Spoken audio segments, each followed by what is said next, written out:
ನಮಸ್ಕಾರ ಎಲ್ರಿಗೂ. ಇವತ್ತು ನಾನು ಹೊಸ ರೆಸಿಪಿಯೊಂದಿಗೆ ಬಂದಿದ್ದೀನಿ. ಇವತ್ತು ನಮ್ಮ ಕಡೆ ಮಾಡೋಂಥ ಹಸಿಮೆಣಸಿನಕಾಯಿ ಚಟ್ನಿ ನಾನು ನಿಮಗೆ ತೋರಿಸ್ಕೊಡ್ತಾ ಇದ್ದೀನಿ. ಅದಕ್ಕೆ ಏನೇನು ಬೇಕು ಅಂತ ಇಂಗ್ರೀಡಿಯೆಂಟ್ ನಾನು ತೋರಿಸ್ಕೊಡ್ತೀನಿ ಬನ್ನಿ.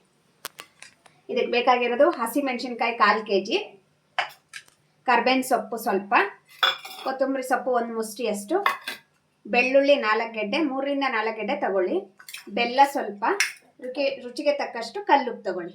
ಇದನ್ನ ಹೇಗೆ ಮಾಡೋದು ಅಂತ ನಾನು ನಿಮಗೆ ತೋರಿಸ್ಕೊಡ್ತೀನಿ. ಮೊದಲಿಗೆ ಒಂದು ಪ್ಯಾನ್ ಅಲ್ಲಿ ಹಸಿಮೆಣಸಿನಕಾಯಿನ ಹುರ್ಕೋಬೇಕು. ಎಣ್ಣೆ ಹಾಕ್ಬಿಟ್ಟು ಹುರ್ಕೊಳ್ಳಿ ಬನ್ನಿ. ಇವಾಗ ಎಣ್ಣೆ ಹಾಕಿ ನಾನು ನಿಮಗೆ ಹುರಿತಾ ಇದ್ದೀನಿ. ಇದನ್ನ ಸ್ವಲ್ಪ ಚೆನ್ನಾಗಿ ಫ್ರೈ ಮಾಡ್ಕೊಳ್ರಿ. ಚೆನ್ನಾಗಿ ಫ್ರೈ ಮಾಡ್ಕೊಳ್ಳೋದ್ರಿಂದ ಇದು 2 ರಿಂದ 3 ತಿಂಗಳು ನೀವು ಫ್ರಿಜ್ಜಲ್ಲಿ ಸ್ಟೋರ್ ಮಾಡಿ ಇಟ್ಕೋಬಹುದು, ಹಾಳಾಗೋದಿಲ್ಲ ಇದು.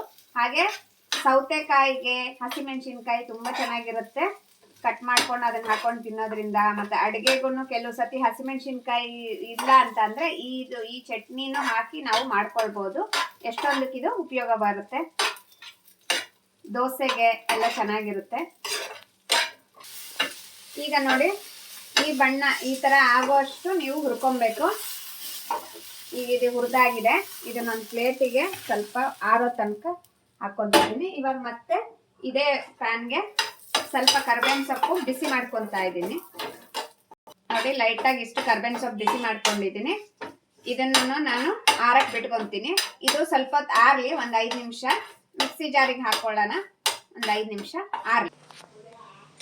ಇವಾಗ ಮಿಕ್ಸಿ ಜಾರ್ಗೆ ಇದನ್ನು ಆರಿದೆ, ಇವಾಗ ಹಾಕೋತಾ ಇದ್ದೀನಿ.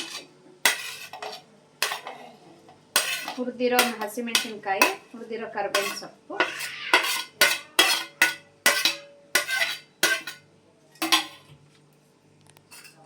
ಬೆಳ್ಳುಳ್ಳಿ, ಆವಾಗಲೇ ಹೇಳೋದು ನಾನು ಮರ್ತಿದ್ದೆ, ಕ್ಷಮಿಸಿ. ಒಂದು ಮೀಡಿಯಂ ಸೈಜು ನಿಂಬೆಹಣ್ಣು ಗಾತ್ರದಷ್ಟು ಹುಣಸೆ ಹಣ್ಣು, ಕೊತ್ತಂಬರಿ ಸೊಪ್ಪು, ಬೆಲ್ಲ 1 ಪೀಸ್ ಹಾಕ್ತಿದ್ದೀನಿ, ಆಮೇಲೆ ನೋಡ್ಕೊಂಡು ಹಾಕೋಣ ಅಂತ, ಉಪ್ಪು. ಇವಾಗ ರುಬ್ಕೊಂಡು ಬರೋಣ, ಓಕೆನಾ?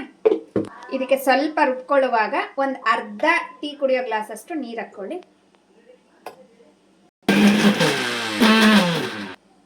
ಇವಾಗ ಈ ಚಟ್ನಿ ಆಗಿದೆ, ನೀವು ನೋಡ್ಬೋದು ಯಾವ ಥರ ಬ್ಲೆಂಡ್ ಆಗಿದೆ ಅಂತ ಹೇಳ್ಬಿಟ್ಟು.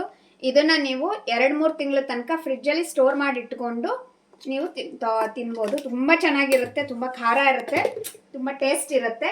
ಟ್ರೈ ಮಾಡಿ ನೋಡಿ. ಹೆಚ್ಚು ಜನರಿಗೆ ಶೇರ್ ಮಾಡಿ, ಕಮೆಂಟ್ಸ್ ಮಾಡಿ, ಲೈಕ್ ಮಾಡಿ. ನಮ್ಮ ಚಾನಲ್ನ ಹೆಚ್ಚು ಸಬ್ಸ್ಕ್ರೈಬ್ ಮಾಡಿ.